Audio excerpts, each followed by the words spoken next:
Hello, welcome to EPG Pathshala program in linguistics. We are at module 3 of the course Introduction to Phonetics and Phonology.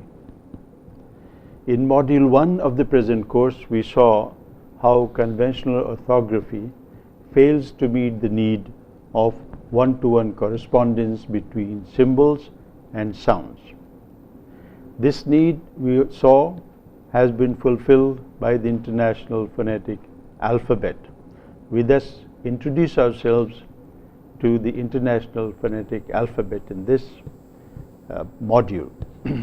We take a look at the chart in great detail and then split it into parts and look at the various features of the IPA that we need to take into account in learning the use of the IPA. Now, for a brief history of the IPA chart, you can go to the link given here on your slide. This is from the Wikipedia. Take a look at the chart as a whole. In brief, the story goes like this. Towards the end of the 19th century, teachers of French and English faced difficulty in teaching one language to the speakers of the other. Thus, English being taught to the learners of French. Because of a shared vocabulary and shared spellings, it was often felt difficult by these teachers to teach the pronunciation of the other language. So French speaker, for example, when he came across a word like experiment, he would pronounce it in the French way rather than the English way. This created considerable difficulty, which was felt to be on account of the orthography. And thus, the teachers of French and English proposed to have a system of symbols where such a problem would not arise. And thus the International Phonetic Alphabet came into being. It came to have a very large membership gradually in the 20th century. Daniel Jones emerged as an important contributor to the International Phonetic Alphabet. We have the same short name for the initials for both the International Phonetic Association as well as the International Phonetic Alphabet. The International Phonetic Association now holds meetings every now and then, usually once in 5 years, to review the applicability of the chart to the sounds of different languages. As it happens, as more and more languages are coming to be studied by linguists and more new sounds are emerging, the International Phonetic Alphabet is sort of proposes to take account of all those new features. And thus, the alphabet is not something which is fixed and complete.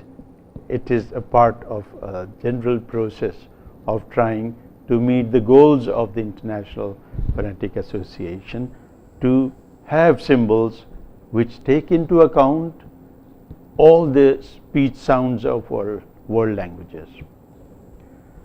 Now let's go to the chart. The International Phonetic Alphabet chart has some very important features that must be kept in mind in reading it. There are general features of the IPA chart and there are specific features of the charts of consonants, vowels, etc. The general features of the IPA chart. The goal of IPA is to represent those features of speech that are linguistically relevant by using letters, for example, P, T, K, A, E, etc., and diacritic features. The diacritic features or marks are of three kinds, or rather of three types. Those which are placed above a letter, those which are placed below a letter, and those which are placed within a letter or in the middle of a letter. If a diacritic mark is placed below a letter, it's called a subscript. If it is placed above a letter, it is called a superscript. If it is placed in the middle of a letter, it is called an inscript. You have the examples for each of them in the e-text of this module.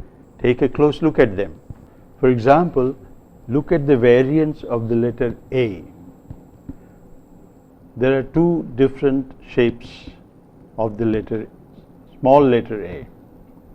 One of them is used in printed text with conventional spelling, while the other is close to the one used more commonly in handwritten text. Yet the two symbols signify different sounds. One of them is an unrounded low central vowel, while the other is an unrounded low back vowel. As you go through the list of the symbols in the IPA chart for vowels, you will discover some other letter symbols related to the letter A. For example, the two letters, an inverted back vowel letter and an inverted central vowel letter.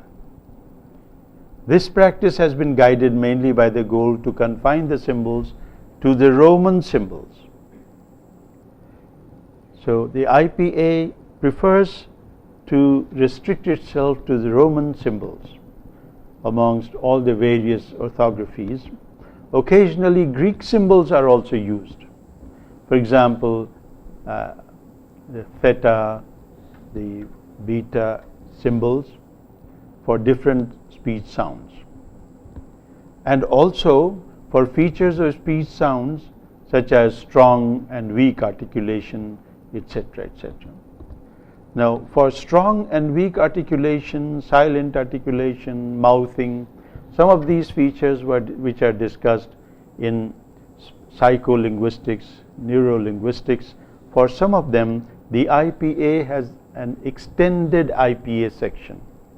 So we have the main IPA alphabet with symbols and diacritics, and then we also have extended IPA where the various important, but although may not be grammatically important, but they are important in communication, in speech, in explaining phenomena related to language acquisition, and so on.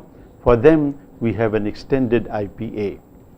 Now, in addition to the letters and diacritic marks, there are also marks for the prosodic features such as length, stress, tone, and intonation. Take a look at the prosodic features here.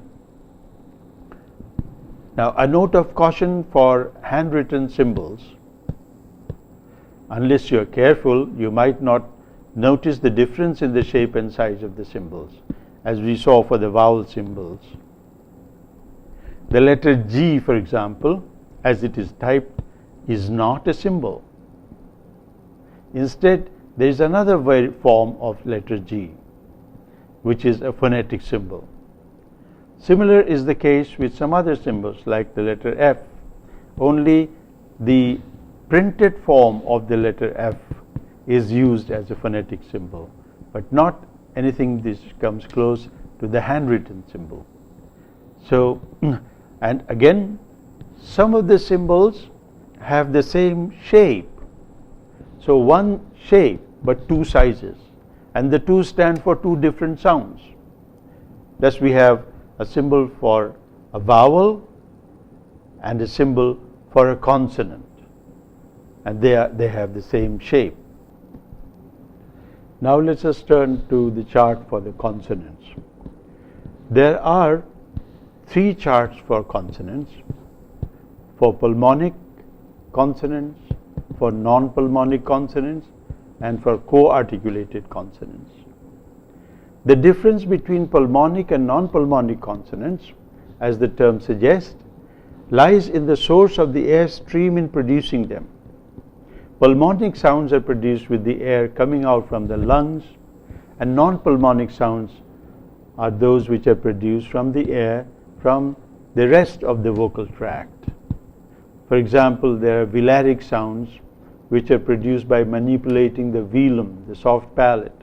The glottalic sounds which are produced by trapping the air between the vocal cords and the upper part of the mouth, the velum. And thus all those speech sounds are called non-pulmonic sounds.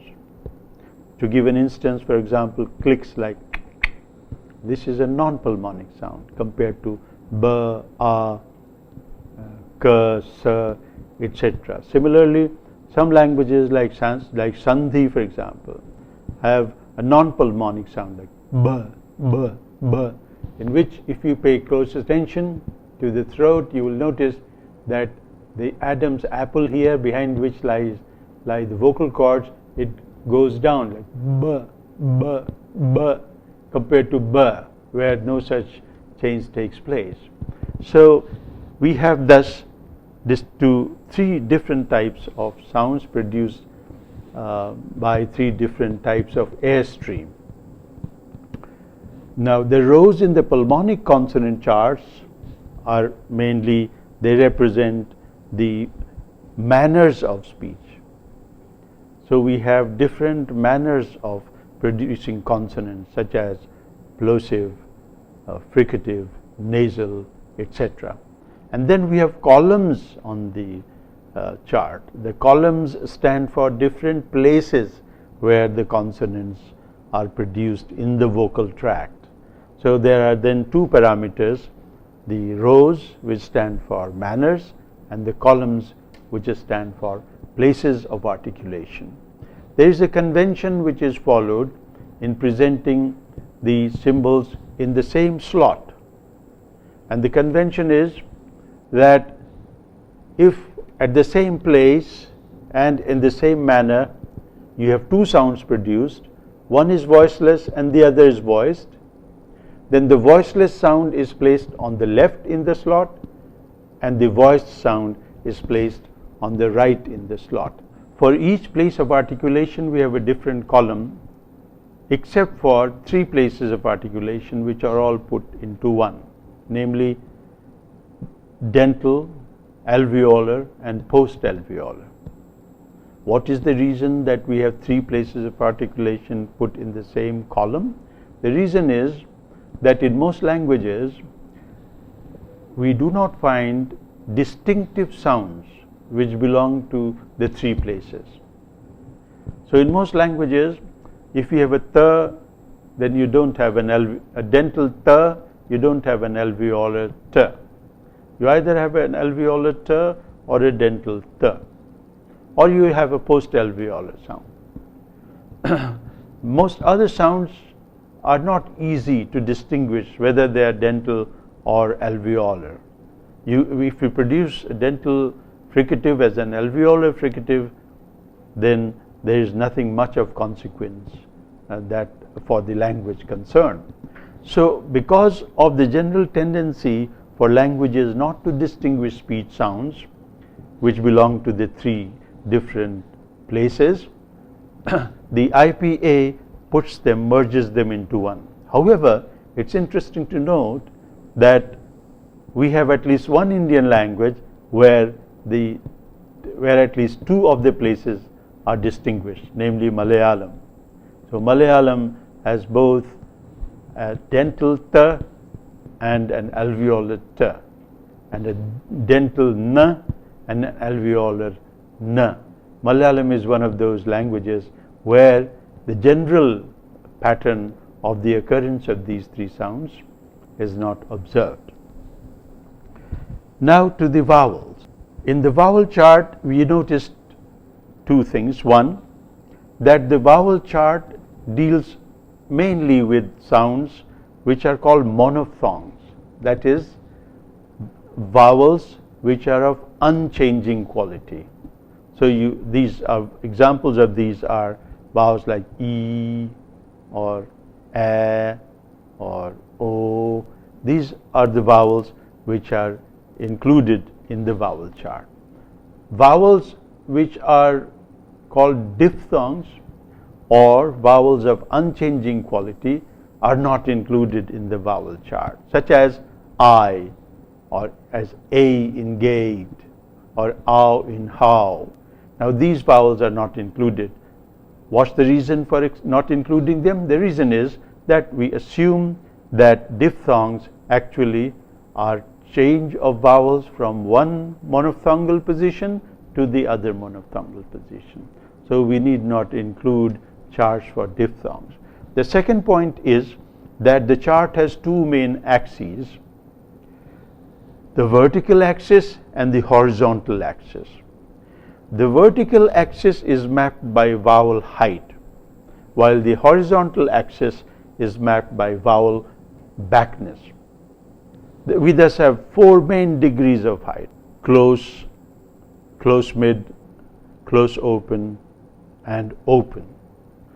Four main degrees of height are included in the chart. As the term suggests, the close vowels are those in the production of which the tongue and the jaw are brought very close to the upper roof of the mouth. And the open vowels are those where the tongue and jaw are separated maximally.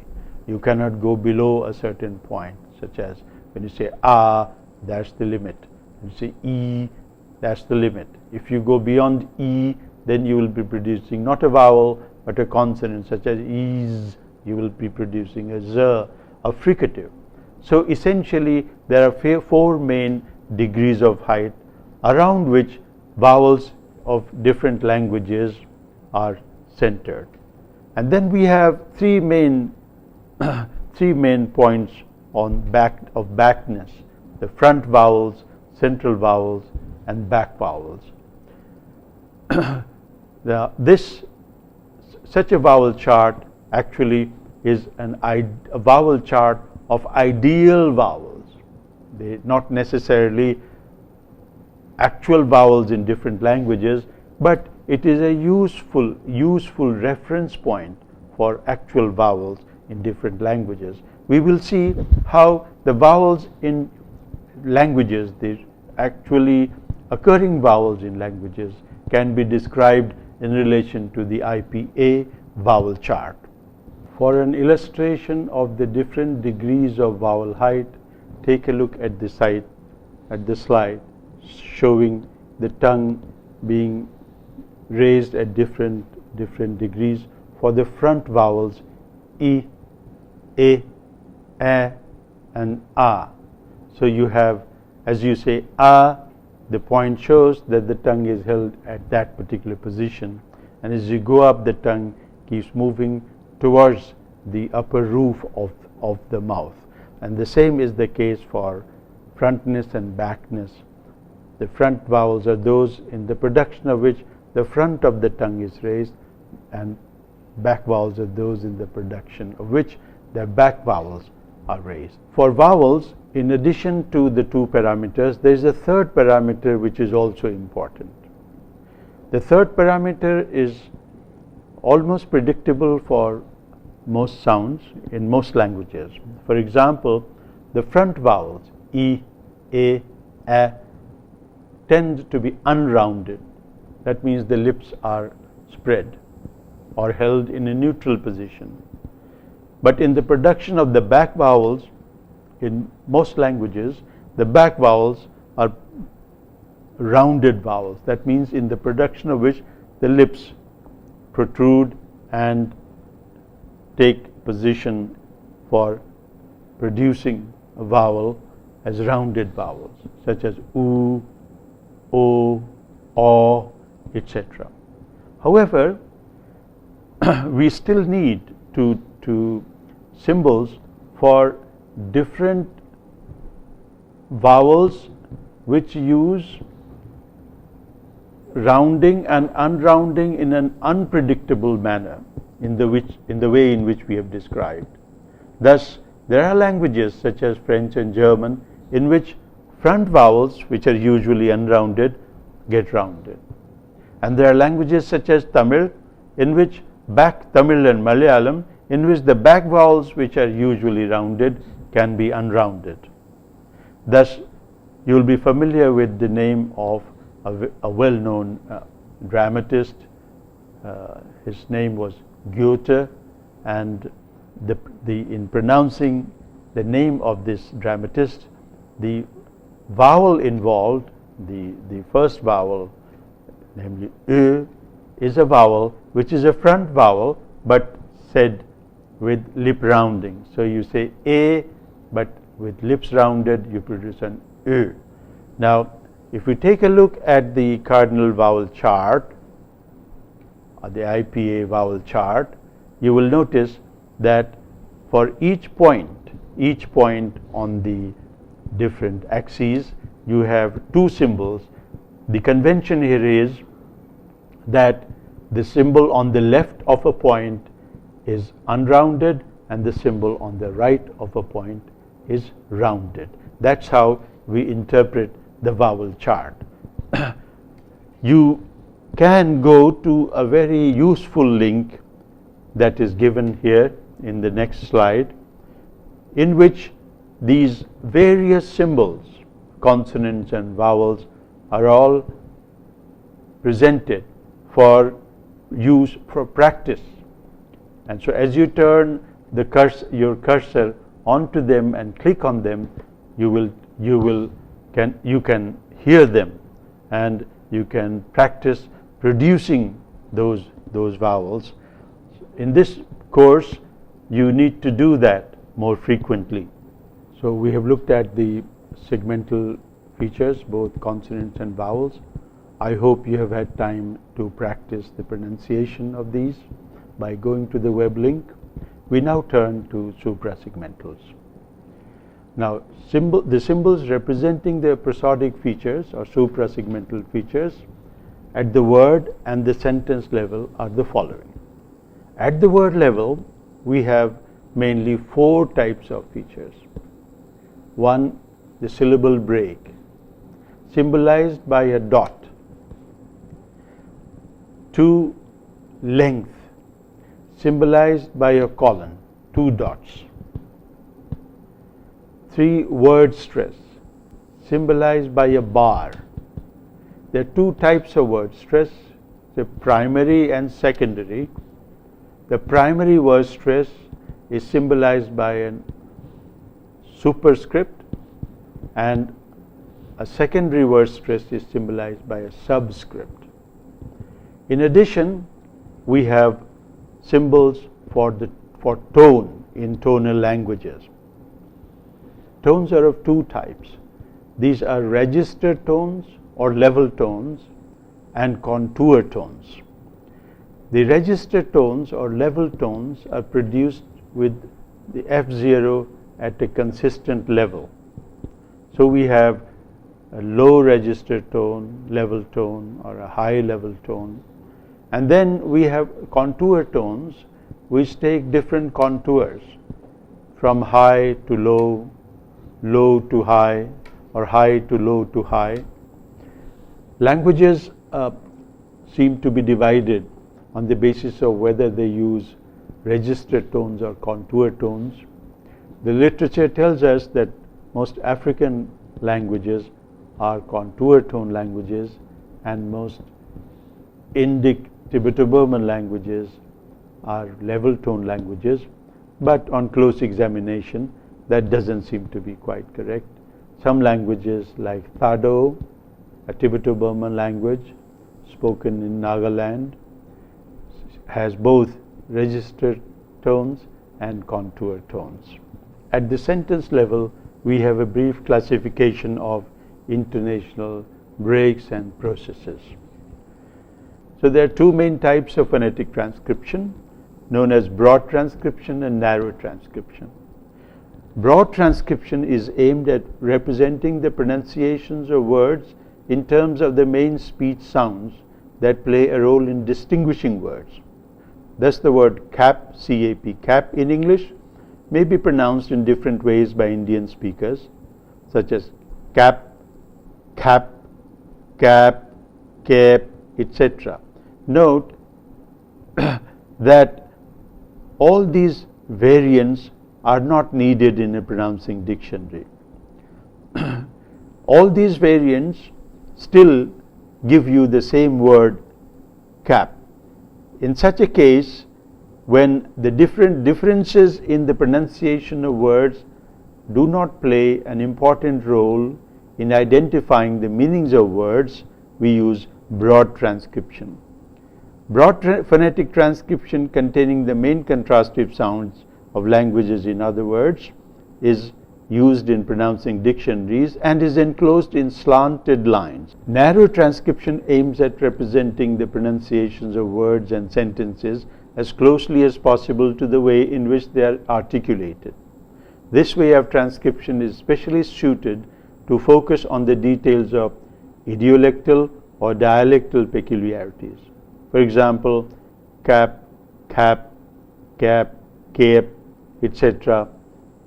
may represent the pronunciations of different communities or speakers at different educational backgrounds, etc.